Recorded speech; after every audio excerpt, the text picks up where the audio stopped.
Сайн байцгаана үзэгчдээ, Хятадын лог нэвтрүүлгийн ээлжид дугаар хүрэхэд бэлэн боллоо.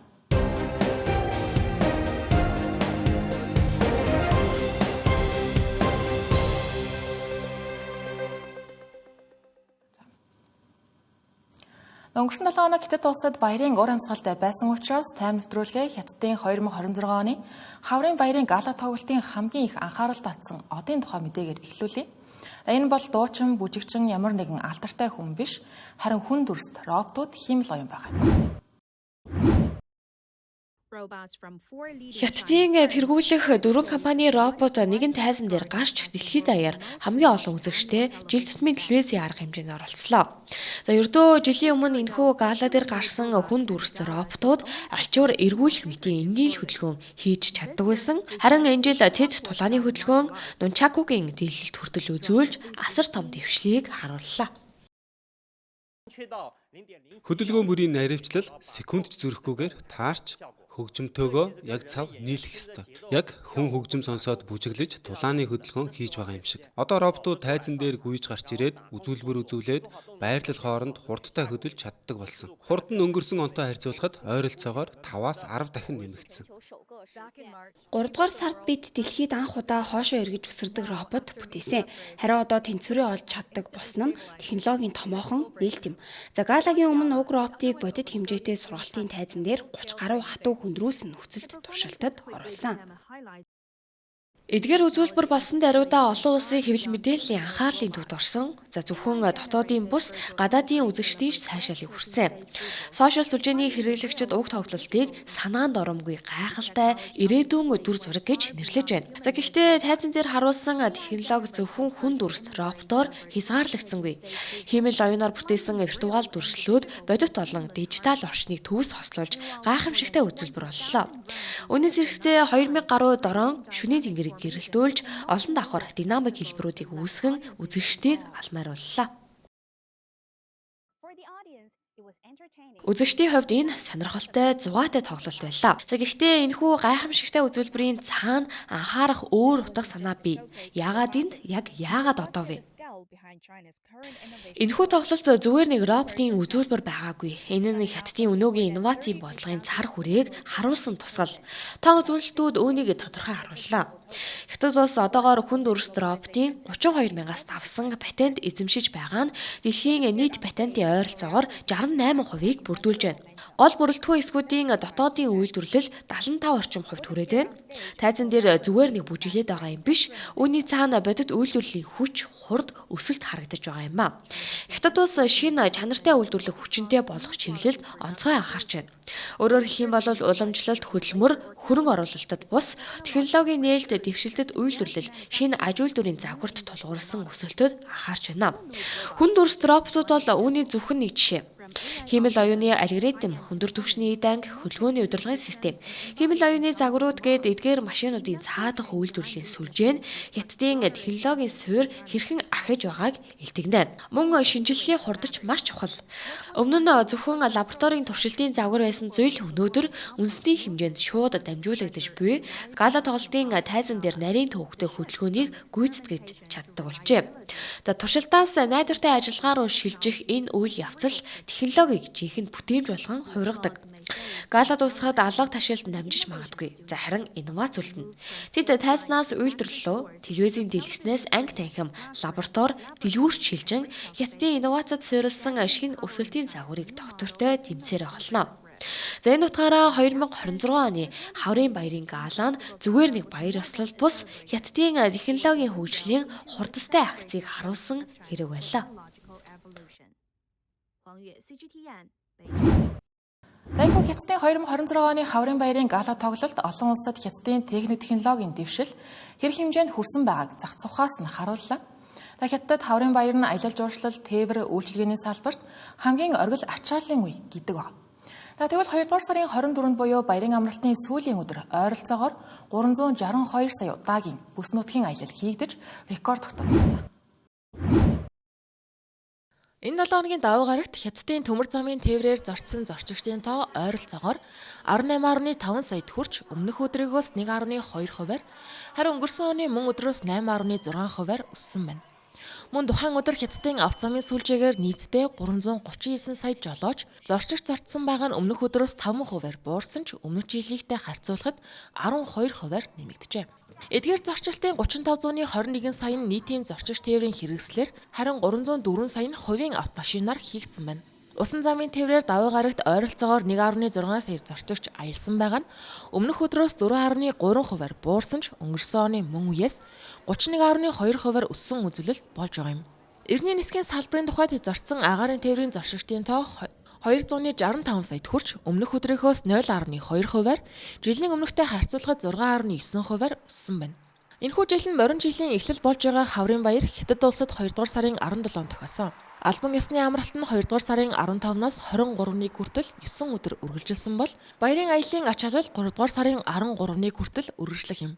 Хятад улсын тухайд Хаврын баярын аяллаа их хөдөлгөөн нь Хятадын шинэ жилийн баярыг огтон гэр бүл ойр дотны хүмүүстэйгээ уулзахаар олон сая хүн орон даяар зорчдог дэлхийн хамгийн том жил тутмын хүн амын шилжилт хөдөлгөөнд тооцогддог байна. Нийт зорчигч урсгалын хэмжээ хараахан гараагүй байгаа ба Хятад улсын хэмжээнд түүхэн дээд хэмжээг тогтоосон гэж албаных нь таамаглаж байна. Хятадын жуулчид Хаврын баяраар гадаад улс орныг зорих нь элбэг байдаг. Тэр дундаа эхний 19 жагсаалтанд Япон улс байнга шахуу байдаг. Тэгвэл энэ жил онцлогтой нь Хаврын баярын зорчих урсгал улс төрийн шинжтэй нөлөө орж Япон руу Хятадаас хийгдэх аяллаа тоо 50%-аар буурсан байна.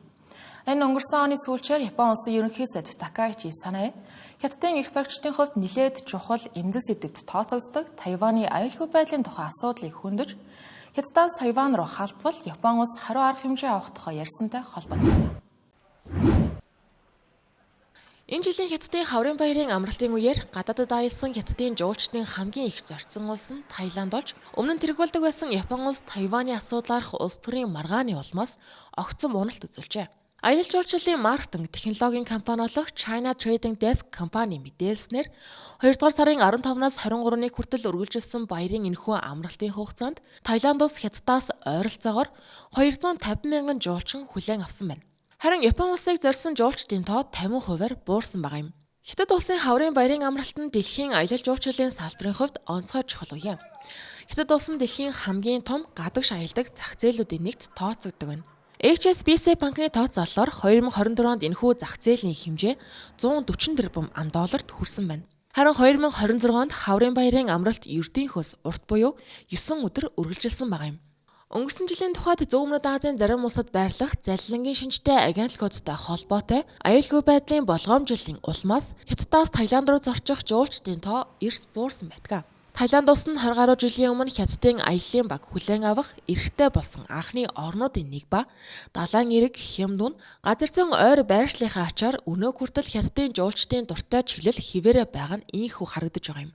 Мөн энэхүү амралтын үеэр Хятадын жуулчдын очсон хамгийн түгээмэл дараагийн чиглэлүүд нь бүгд найрамдах Солонгос, Малайз, Сингапур улсууд орсон байна. Энэ дунд Хятадын жуулчид хамгийн их мөнгө зарцуулсан улс нь Өмнөд Солонгос улс ба энэ хугацаанд дор хаяж $319 сая зарцуулсан гэж судлаачид тооцоолж байгаа юм. Харин Япон улсын тухайд уг баярын үеэр ердөө 130 мянган Хятадын жуулчин хүлээн авсан байгаа нь өнгөрсөн жилийн 260 мянгатай харьцуулахад 2 дахин буурсан үзүүлэлт болж байна. Бээжин болон Токио Тайваны асуудлаас үүдэн өнгөрсөн 11-р сараас хойш дипломат маргаантай болж Хятадын эрх баригчид Япон улс руу зорчихоос зайлсхийхийг иргэдтэй анхааруулж Хятадын агаарын тээврийн компаниуд аль хэдийн нислэгүүдэд цуцалж эхлээд байсан билээ. Их Британи улсын агаарын тээврийн судалгааны OAG компанийн ахлах шинжээчд мэдээлж байгаагаар өнгөрсөн 7 хоногт Хятад Япон чиглэлийн нислэгийн суудлын багтаамж 125,717 байсан нь 12 дугаар сарын эхний 7 хоногийн 192,000-аас эрс буурсан үзүүлэлт болохыг хэлж байна.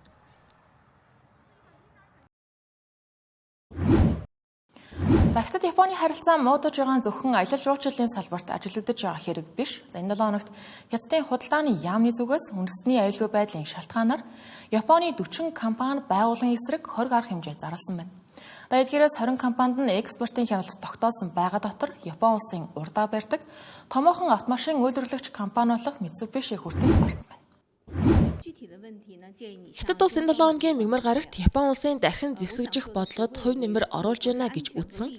Япон улсын 40 байгууллагад экспортын хязгаарлалт тогтоосон гэдгээ зарлалаа. Бээжингийн зүгээс Японы ерөнхий сайд Такаичи Санае Өнгөрсөн оны 11-р сард Хятад улс Тайванд цэргийн хүч хэрэглэх юм бол Япон улс оролцож магадгүй гэсэн утгатай мэддэл хийснээс хойш Япон улсын эрх баригчдын эсрэг илт дургуутслаа илэрхийлсээр ирсэн байдаг.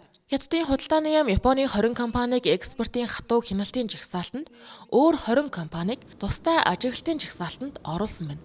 Экспортын хяналтын жагсаалтанд багтсан компаниуд Хятадаас иргэний болон цэргийн зориулалтаар ашиглах боломжтой давхар хэрэглээтэй бараа бүтээгдэхүүн импортлох эрхгүй болсон байна. Үүнд усан онгоц үйлдвэрлэл, нисэх онгоцны хөдөлгөөр, далайн тоног төхөөрөмжийн салбарт ажилладаг Mitsubishi Heavy Industries-ийн хэд хэдэн охин компани, мөн Kawasaki Heavy Industries, Fujitsu зэрэг байгууллага орсон байна. Мөн Хятадын гаралтай давхар хэрэглээтэй барааг эдгээр 20 байгууллагад гадаадын альж байгууллага хувь хүн нийлүүлэхийг хоригложээ. Тэ холбогдох бүх үйл ажиллагааг нэн даруй зогсоох ёстой гэж үзсэн байна. Ажиглалтын жагсаалтанд орсон 20 компанийн хувьд Хятадын экспортлогчид тус бүрт нь экспортын тусгай зөвшөөрөл хүсэх, эрсдлийн үнэлгээний тайлан болон нийлүүлж байгаа давхар хэрэглээтэй бараа Японы айрамд ашиглагдахгүй гэсэн бичгээр баталгаа гаргах шаардлага тавьсан байгаа юм. Гэхдээ энэхүү хязгаарлалт нь Япон улсын цөөн тооны байгууллад зөвхөн давхар хэрэглээтэй бараанд хамаарах учраас Хятад Японы хэвийн худалдаа эдийн засгийн харилцаанд нөлөөлөхгүй гэсэн тайлбарыг мөн өгсөн байна. Тэгвэл нөгөө талд Япон улс эдгээр хязгаарлалтыг эрс эсэргүүцэж Хятадын Япон дахь элчин сайдын яамны дэд тэргүүн Ши Юнд эсэргүүцэл илэрхийлсэн байна. Мөн Японы гадаад хэргийн яамны Аз намхан далайн асуудал хариуцсан газрын дарга Масаки Канагийн хэлснээр зөвхөн Японыг онилсон ийм арга хэмжээ нь олон улсын жишгээс эрс зөрсөн хүлээн зөвшөөрөх боломжгүй шийдвэр гэж тайлбар өгсөн байна. Мөн үүний даламд Япон улсын засгийн газрын тавгын газрын дэд дарга Кей Сато өдөр тутмын хэвлэлийн хурлынхаа үеэр Хятадын зарласан эдгээр арга хэмжээ хязгаарлалтыг цуцлахыг Бээжингээс шаардсан байна. Одоогоор ажиглалтын жагсаалтанд багтсан үйлдвэрийн тоног төхөөрөмж нийлүүлэгч Яшима Денки болон химийн бүтээгдэхүүн үйлдвэрлэгч NOF Corp-ийн төлөөлөгчид Хятадтай хийх худалдааны хэмжээ нь хязгаарлалтмал учраас шинэ арга хэмжээ компани үйл ажиллагаанд ноцтой нөлөө үзүүлэхгүй гэж үзэж байгаа гэдгээ илэрхийлжээ.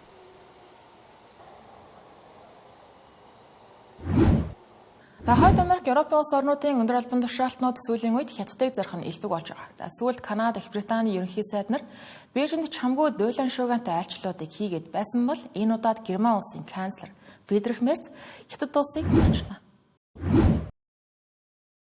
Нэгэн цагт Хятад улс нь Герман улсын аж үйлдвэрийн хувьд чухал зах зээл нь байсан. Тэр дундаа олон жилийн турш Герман, Европын холбоо Хятадын харилцааг ойртуулах гол хөдөлгөгч хүч байж 2020 онд түүхэн аж холбогдолтой хөрөнгө оруулалтын хилэлцээрийг урагшлуулахад онцгой аж холбогдолтой байсан юм. Тухайн үед энэхүү бодлого нь бизнесийн хувьд ашигтай байсан.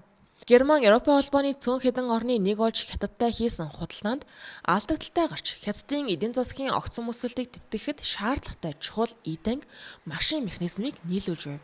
Volkswagen, BASF зэрэг Германы аж үйлдвэрийн аваргууд Хятадын зах зээлийг ашиглахын тулд асар их хөрөнгө оруулалтыг хийж байв. Гэвч үүнтэй зэрэгцэн Хятадтай ойр харилцаа холбоотой байх хандлага нь Орос-Украины дайны улмаас буруу тооцоолол байжээ гэж үзэх талууд олширч байгаа. Харин Герман улсын одоогийн канцлер Фридрих Мерцийн хувьд таамаглаж байснаас өөр арга барил ашиглаж байгаа юм.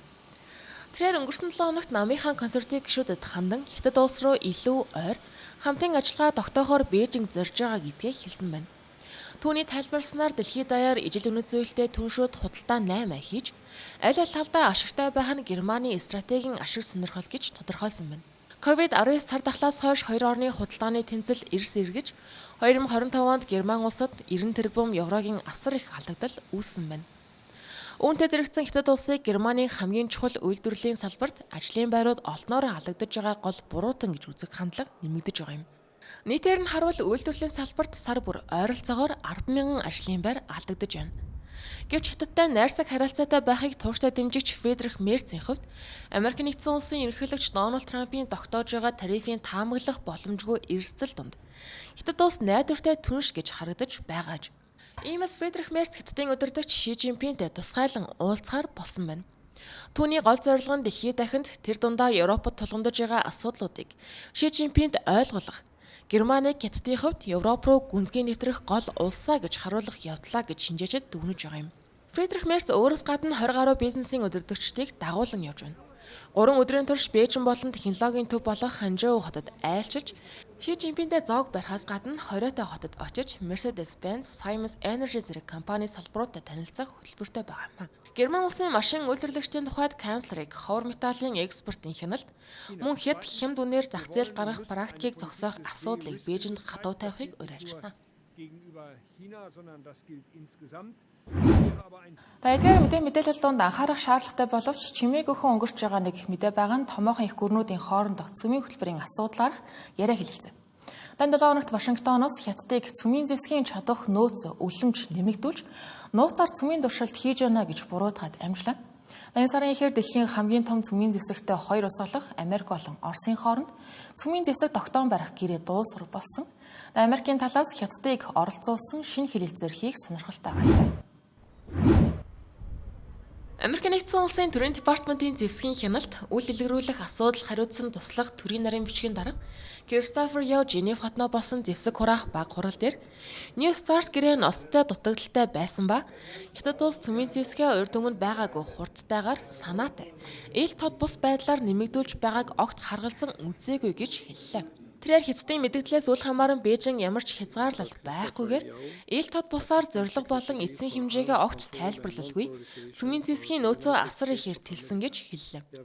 Үүний хариуд Хятадаас нэгдсэн үндэсний байгууллага дах Женев дахь суурин төлөөлөгч Шинжян Хятадын цөмийн бодлогыг зарим улс байнга гуйвуулж харлуулж байгааг Хятад улс хатуу эсэргүүцэж байна. Хятад улс ямар ч улстай цөмийн зэвсгийн уралдаанд оролцохгүй гэлээ.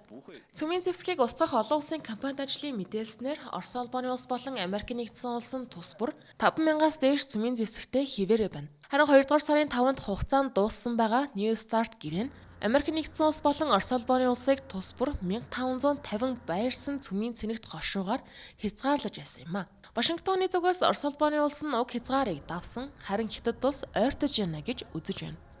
Мөн Хятад улсыг 2030 он гэхэд 1000-аас дээш цөмийн цэнэгт хошуу үйлдвэрлэхэд шаардлагатай материалтай болохоор бэлтгэж байгаа гэлээ.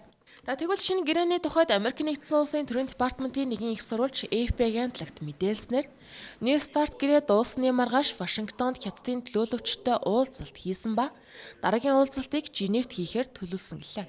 New Start гэрээ дуусгар болсноор олон 10 жилийн дараа анх удаа дэлхийн хамгийн хор хөнөөлтэй энэхүү зэвсгийг хязгаарлах ямар ч гэрээ байхгүй болж шинэ цөмийн зэвсгийн уралдаан эхлэхвээ гэсэн болгоомжлолыг төрүүлж байсан нууц юм а. Кристофер Яогийн хэлснээр Дональд Трамп Хятадтай адил тэгш нөхцөлд цөмийн туршилтыг сэргээхэд бэлэн байгаа гэлээ. Гэхдээ түүний хэлсэн Хятадын цөмийн туршилт хийж байгаа гэх мэдээллийн тухайд стратеги олон улсын судалгааны төвийн тайланд дурдсанаар Хятадын баруун бүсийн Шинжяан дахь Лол нуурын туршилтын талбайд хиймэл дагуулын зургаар онцгой хөдөлгөөн ажиглагдаагүй учраас дэлбэрэл болсон гэх нотлохоо хангалттай байна. Та бүхэнд Хятадын лонг нэвтрүүлгийн ээлж дугаар хүрлээ. Анхаарлаа хандуулсан явдал баярлалаа.